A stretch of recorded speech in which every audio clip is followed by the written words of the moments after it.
ও, কি অবস্থা সবার, কেমন আছেন? আর আজকে আমরা খাইতেছি লুচি। লুচি লুচি লুচি, সেই মোহাম্মদপুরের বিখ্যাত মোস্তাকের লুচি। আর মোস্তাকের লুচি মানে অস্থির, সাথে চাপ, বিপ চাপ। আর এই তো বিপ চাপ তৈরি হইতেছে, চাপটা অস্থির, মানে এত জোস লাগতেছিল। বাট তরকারিটা আসলে মানে মানে সরি, তেলটা আসলে আনহাইজেনিক লাগছে।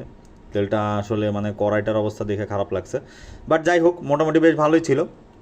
এই তো হচ্ছে সালাডটা দিছে, সালাডটা বেশ ভালো। এই তো চাপ। আর সাথে আমরা একটু ট্রাই করছিলাম আসলে লুচির সাথে লাচ্ছি। প্রথমে তো অনেকগুলো লুচি দিয়ে দিছিল, আমি তো আসলে 5-6টা লুচি ছাড়া খাইতে পারবো না, পরে আসলে রিটার্ন করে দিছিলাম।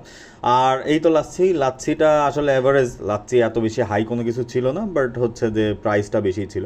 এরপরে ট্রাই করছিলাম পান, মিষ্টি পান। ও ওয়াও, কাশ্মীরি পান। যাই হোক, কেমন লাগে মোস্তাকিমের চাপ বা কার চাপ কেমন লাগে সবাই অবশ্যই জানাবেন।